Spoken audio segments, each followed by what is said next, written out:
안녕하십니까. 한배국제결혼 전문업체 두물머리 조성웅입니다. 오늘은 이 구독자분께서 이 사연을 저한테 보내주셨는데요. 사연을 한번 제가 읽어보도록 하겠습니다. 한국에서 모 국제결혼 업체를 통해 화상통화로 베트남 여성과 영상 맞선 후 일정을 잡고 베트남 호치민 가서 서류 작성하고 사인했습니다. 여기서 서류라는 거는 이제 국제결혼 업체의 그 계약서에다가 이제 사인을 했겠죠. 저는 76년생 48세고 신부 나이는 04년생 20세였습니다.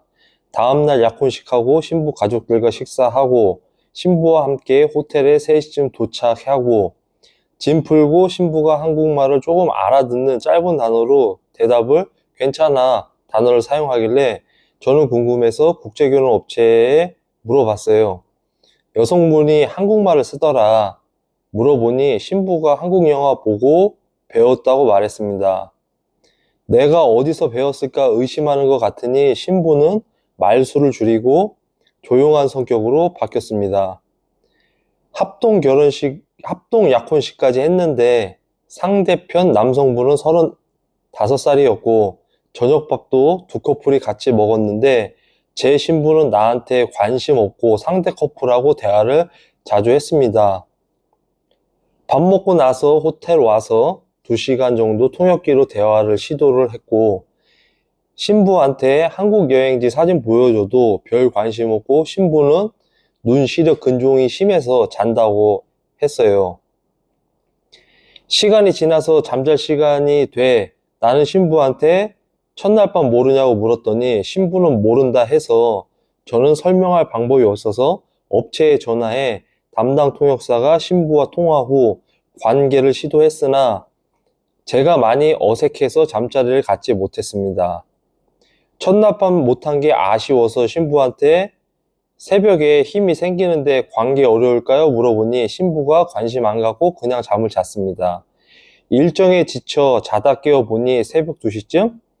여성분도 깨어 있었던 것 같아서 제가 조바심도 나고 급하게 관계를 시도했으나 너무 작아서 잠자리를 못했습니다.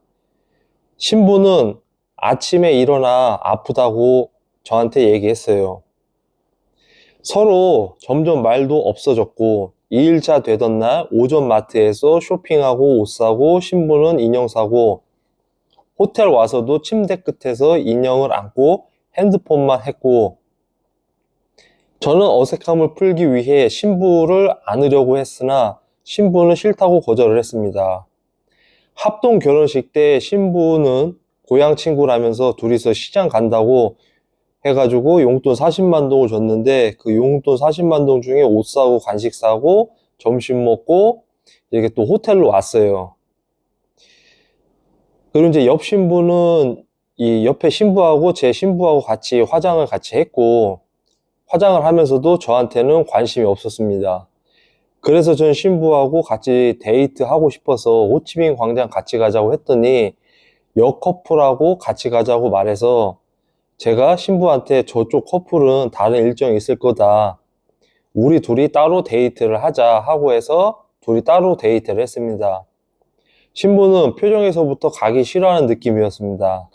1시간을 갔다 왔다 했는데 힘들다고 침대 끝에 누워서 시종일관 핸드폰만 보고 국제결혼업체는 저녁 일정에 세 커플이 같이 저녁 식사를 했고 식사 후 신부는 저한테 관심이 없었습니다.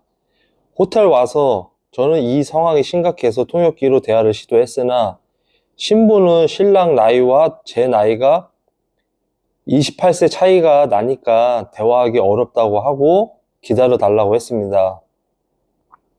너무 성격이 안 맞는 것 같아 파혼해서 물어보니 내 의견대로 하겠다고 신부가 얘기를 했습니다.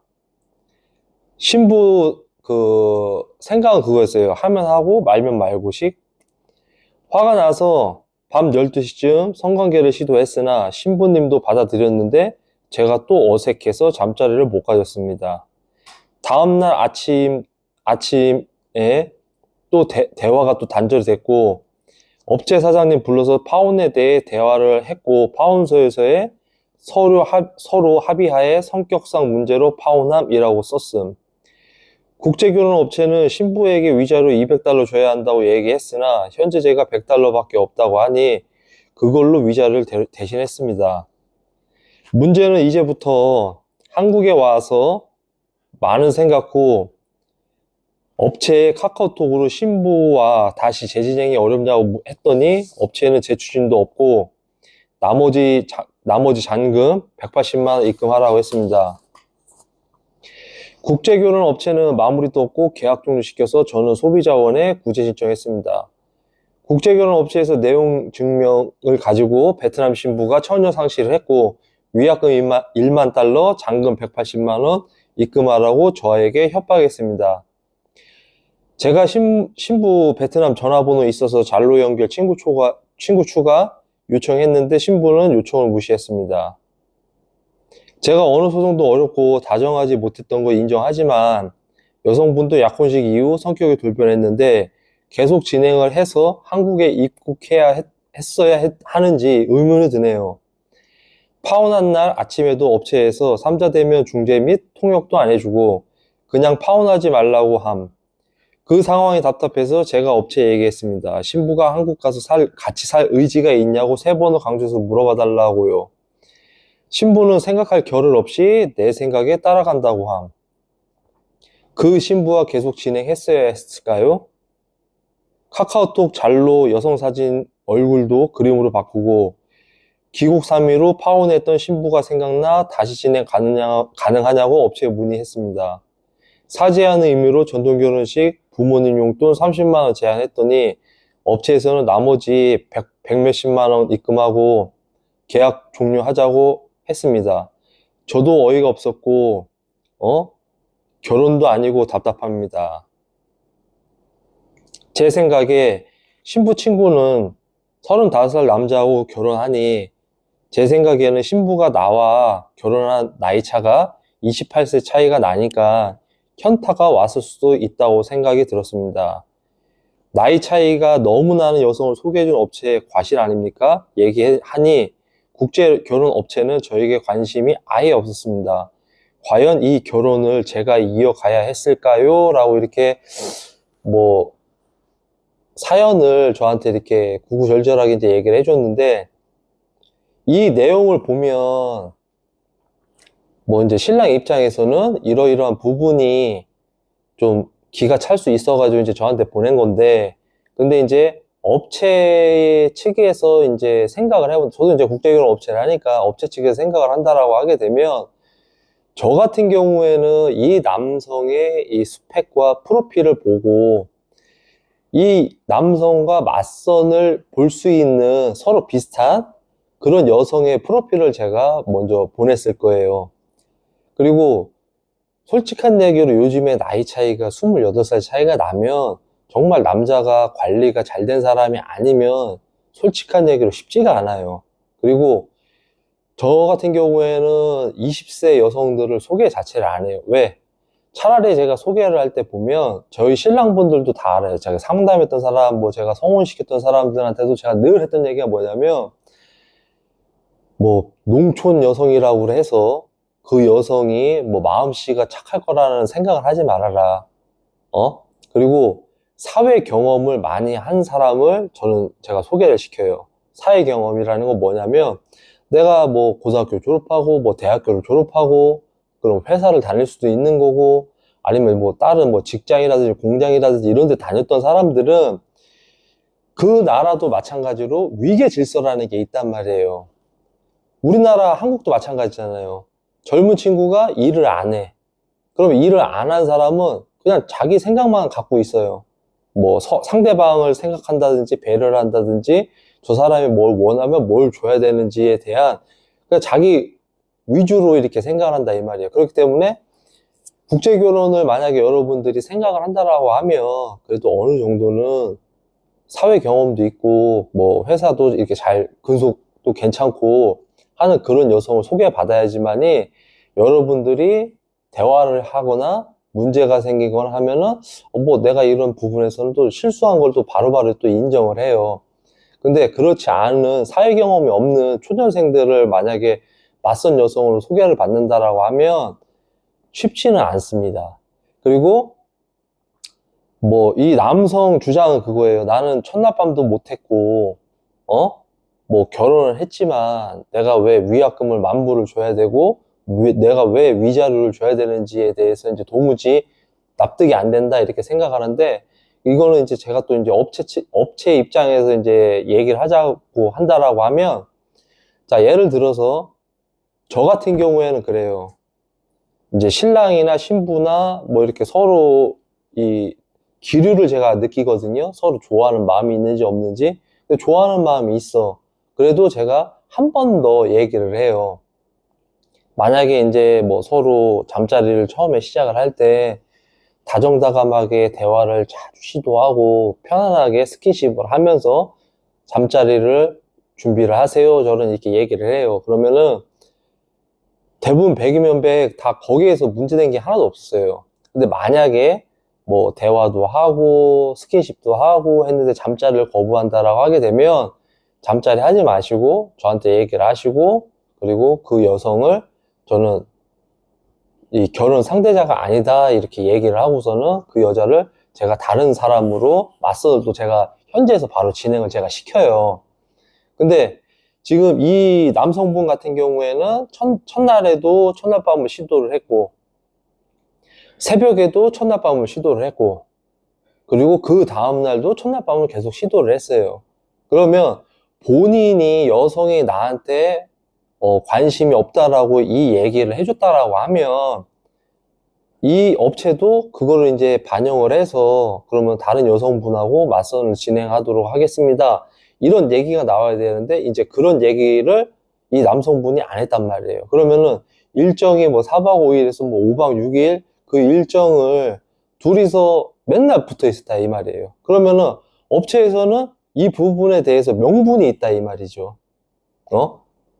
남자고 여자고 둘 다 마음이 있다. 그러다 보니까는 업체에서는 우리는 문제된 게 하나도 없다. 그러면은 본인이 만약에 이 여성이 잠자리를 거부했다라고 첫날부터 얘기를 했다라고 하면 업체에서는 이거를 어떻게든 잘 또 재진행을 또 시키겠죠. 근데 그런 상황이 아닌 여러 이 일수를 신부하고 함께 지내고 거기에 대한 뭐 컴플레인을 건 게 없으니까 그래서 업체에서는 이 부분을 이제 강하게 주장할 수가 있는 거죠. 어차피 표준 계약서에 보면 결혼식 하고 한국에 들어오게 되면 환급금 자체가 없어요. 왜? 서로 마음에 들어서 결혼했다라고 간주를 하기 때문에. 그래서 이 부분을 신중하게 생각을 하셔야 되는 거를 이제 여러분들이 아셔야 돼요. 그리고 이제 이분 같은 경우에는 이제 이렇게 삐그덕삐그덕 거리는 이 상황에서 이제 다시 이 여성하고 재추진을 좀 해줄 수 있겠냐라고 얘기를 했지만 이 여성분도 이제 알 거거든. 이 남성이 어떤 사람이라는 거에 대해서.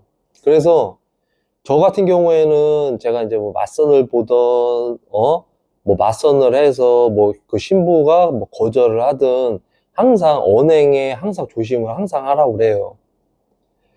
이 남성이 뭐 5일이나 6일 동안 뭐 보여지는 이 부분, 뭐 업체에 보여지는 거, 그리고 이제 뭐 맞선 보는 여성들한테 정말 예의 있고 한다라고 하게 되면 그래도 서로 뭐 이렇게 문제가 생기거나 오해가 생겨도 서로 이해를 할 수가 있어요. 아, 그냥 언어에서 오는 문화 차이니까 또 여자도 아, 저 사람 참 잘 웃고 좋은 사람인 것 같다라는 거를 잘 알거든. 근데 내가 이제 뭐 예의가 없거나 그리고 막 좀 이렇게 자기만 안다거나 그 뭐 현장에서 좀 분위기를 좀 이렇게 흐렸다거나 하게 되면 저 같아도 업체인 제가 생각을 해도 만약에 뭐 좀 이렇게 좀 안 좋은 사례로 자꾸 끝났다라고 하면은 재진행 자체를 안 해요. 왜? 누구를 해줘도 똑같은 상황이 또 오기 때문에. 근데 이 업체에서 재진행 추진 어렵다라고 했던 거는 이분한테도 어느 정도의 과실이 있다고 저는 생각을 하거든요. 그리고 여러분들이 항상 이 국제 결혼에 대해서 많은 관심을 갖고 있는 거는 저도 알고 있어요. 관심을 갖고 있는 거 알고 있는데 여러분들이 이제 국제 결혼을 만약에 준비를 한다라고 하게 되면 첫 번째, 나하고 비슷한 사람을 만나면 상관이 없어요. 내가 뭐 40살이야? 그럼 한 10살 정도 차이 나는 여성들 중에 정말 이게 딱 봐도 참해 보이고 하는 그런 여성들이 있어요. 그러면은 그 여성들 봐도 우리가 이제 초혼이라고 얘기를 하면 저 여성이 초혼이면 문제 있는 거 아니냐, 대부분 그 생각을 해. 어? 있어서 결혼을 늦게 하는 게 아니라 이 사람도 자기가 일을 갖고 있고 지금도 곧 배우고 싶은 것도 많고 한 사람들은 결혼이 늦어요. 그리고 여러분들이 알아야 될 게 뭐냐면 한국도 마찬가지고 베트남도 마찬가지고 내가 능력이 있으면 여성분들이 요즘 우리 한국 여성분들도 보면 하고 싶은 게 너무 많은 거야. 대학교도 가고 대학원도 가고 회사도 다니고 자기 능력도 키우고 싶고 이러다가 보니까 또 홍기 놓치는 분들도 있고 근데 대부분 뭐 결혼 일찍 했어. 근데 일찍 한 사람들 대부분 보면은 너무 빨리 남자하고 사랑을 알아버려서 또 결혼해서 이렇게 뭐 고등학교 때 임신하고 출산하고 그런 여성들도 있는 거고 그러면은 베트남도 마찬가지야. 내가 뭘 더 배우고 일해보고 싶고 돈도 더 벌고 싶고 해서 결혼 늦어지는 사람도 있거든. 그렇기 때문에 뭐 나이가 좀 있다고 해서 나쁜 사람은 아니에요. 왜? 그 사람 프로필을 보면 알잖아요. 초혼이고 뭐 직장 어디 다니고 있고 무슨 일 하고 있고 직업만 봐도 그래도 참 베트남에서 좋은 직업을 갖고 있구나 이렇게 생각하면 되는 거거든. 근데 대부분 남자들이 그냥 단순 무식하게 생각을 하는 게 뭐냐면 그냥 젊고 귀엽거나 뭐 젊고 예쁘거나 이걸로 따진다고. 이 결혼을 여러분들이 한다라는 거는 그래도 내가 말 한마디를 질문했을 때 여자가 잘 듣고 대답해주고 서로가 얘기하는 거에 있어서 웃으면서 반응하는 그런 여성을 여러분들이 만나야지만이 아무 문제가 없어요. 근데 대부분 보면은 그냥 뭐 아유 사장님 나이면은 뭐 젊으니까 괜찮아요 막 이렇게 얘기를 한다라고 하면 그 업체는 조심하시는 게 나아요. 저 같은 경우도 제가 이제 국제 결혼을 만약에 상담을 하게 되면 제가 그 사람 나이, 뭐 직업, 연봉 이런 거를 제가 다 체크를 한 후에 이러이러한 부분에 있어서는 어렵다. 한국 사람보다 더 어려운 게 국제 결혼이다라고 저는 얘기를 해요. 근데 만약에 이제 사장님께서 국제 결혼을 만약에 해서 정말 가정에 진심이고 그리고 상대방을 배려하고 이해하고 존중하고 서로 노력을 한다라고 하면 국제 결혼이 그렇게 어렵지는 않습니다. 근데 한국 사람처럼 생각을 하고 한국 사람이다 생각하고 대화를 한다라고 하면 뭐 이렇게 잦은 다툼이 또 커질 수도 있고 서로 오해가 쌓이면 푸는 것도 어렵기 때문에 쉬운 건 아니다라고 저는 얘기를 해요.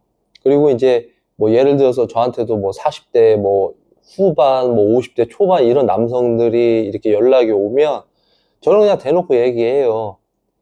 20대 여성이 사장님하고 맞선을 본다? 결혼을 할 마음이 있다? 전혀 없습니다라고 저는 아예 대놓고 얘기를 해요. 걔네들이 막 웃으면서 헤헤거린다라고 하게 되면 이거는 그냥 한국 오기 위한, 택 타기 위한 하나의 여성들이 준비를 한 거다. 그렇기 때문에 정말 결혼할 사람들은 남성의 나이 차이도 고려하고 나의 나이 차이도 고려해서 맞선 장소에 나옵니다라고 저는 얘기를 하거든요.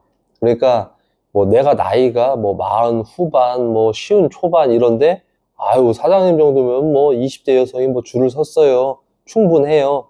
이렇게 얘기를 한다? 그러면은 그 업체는 그냥 거르시는 게 나아요. 그리고 제가 항상 하는 얘기는 이 국제 결혼을 만약에 여러분들 한다라고 하면 30 중반에서 후반 요 사이가 지금 결혼하기가 가장 좋아요. 제가 왜 30 중반 후반을 얘기를 하냐면 1년 정도 서로 살아보고 임신하고 애 낳고 하다 보면 38이에요. 그리고 정말 운이 좋아서 둘째를 가질 수가 있는 거고 운이 없다라고 하면 뭐 40 초반, 40 중반이 돼도 아이가 또 안 생길 수가 있어요.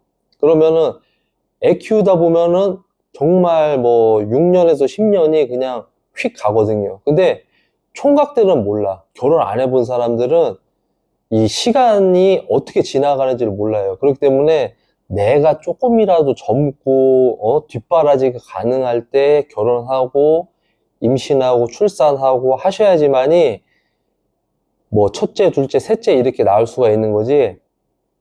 40 중반에 결혼했어. 애 하나 낳았어. 근데 애를 하나 더 갖고 싶어. 근데 내가 체력이 안 받쳐줘. 그러면 둘째를 낳기가 쉽지가 않다 이 말이죠. 그래서 여러분들이 만약에 이제 국제 결혼을 할 때 신부가 뭐 첫날 밤을 거부한다? 아니면 뭐 관심이 없다? 이거는 여러분들이 맞선을 보고 대화해보고 데이트해보고 같이 밥 한번 먹어보면 이 사람이 정말 나한테 관심이 있는지 없는지를 알 수가 있어요. 근데 관심이 있는지 없는지도 이 감을 못 잡는다? 느낌이 없다? 느낌을 못 찾는다? 이러면은 이 국제결혼은 쉽지 않아요. 그러니까 이 사람이 정말 나한테 진심으로 생각하는지 상대방 여성이 이거를 여러분들이 판단을 바로바로 할 줄 아셔야 돼. 그래야지 국제결혼하는 데 있어서 조금이라도 여러분들이 선택하는 데 있어서 도움이 될 수가 있습니다. 또 이렇게 긴 시간 제 영상을 또 이렇게 시청해 주셔서 정말 감사하고, 그리고 뭐 궁금한 거나 뭐 상담이 필요하다라고 하게 되면 항상 제 뭐 댓글창이나 연락처 이렇게 있으니까 궁금한 거 있으시면은 연락 주시면은 감사하겠습니다. 시청해 주셔서 감사합니다.